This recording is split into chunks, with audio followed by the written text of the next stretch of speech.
Here's something cool. I have the Master XLR out of the back of the Mellotron M4000D, and the other end of that cable is going into the Vermona TAI4 transformer isolated audio interface thing. This is the other side of that cable, which is it goes into the Eurorack here, and then we get that signal out here.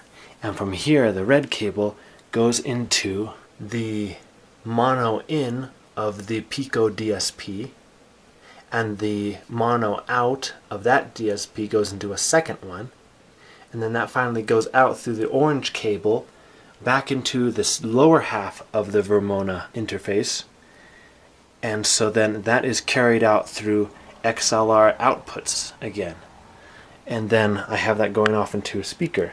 This of course has Aftertouch that is transmitted through the 5-pin Midi cable, which I have connected into the Vermona qMI2, the quad Midi interface.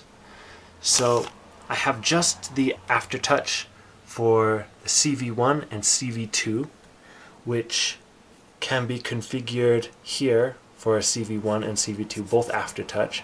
If you go into the scroll wheel here, you press edit and you select the channel the option you want here, like if this row is activated, and it's for CV1, which is number 2, then we go to number 2 here and we turn that on, and then there's also one for CV2, which is number 6.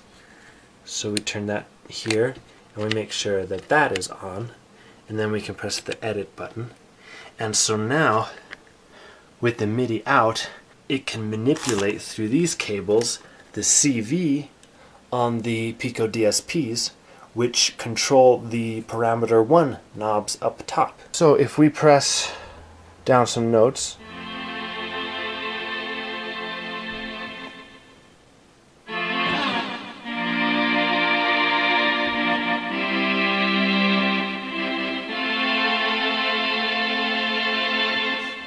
and we press a little harder to get the Aftertouch,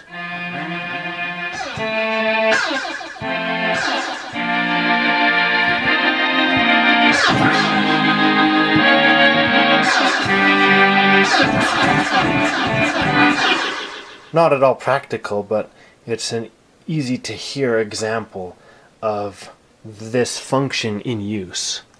The settings will only work if we have the Aftertouch setting here, because normally it's on polyphonic, no reaction. If we set it however to say monophonic, then it'll start working.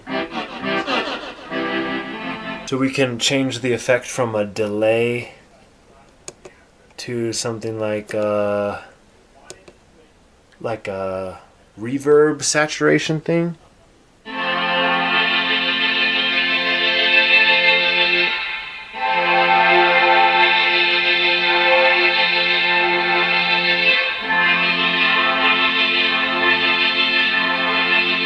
The reason why I have the two Pico DSPs in the first place was to kind of mimic the Watcher of the Skies sound for the Mellotron. I've got for the Mellotron Mark II, the brass and the violins.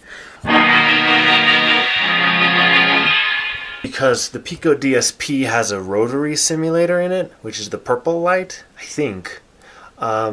So that kind of swirls around the sound. It doesn't sound very good right now because I made that might have something to do with it going through mono, because I don't have the stereo out right now. But for the reverb, you can go into the first Pico DSP, and for the tremolo effect, go into the second DSP.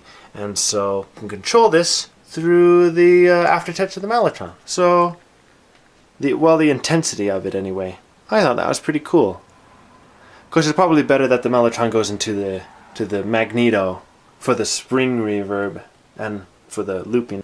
Yeah, I thought that was kind of cool. I don't see much about this module, this Vermona thing, which takes a Midi signal in and then outputs all these CVs. It's one of the few modules I see that turns the Aftertouch of a Midi into CVs.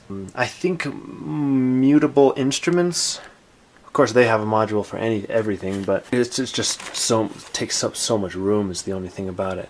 But anyway, I thought that was pretty cool, worth sharing. Talk to you later.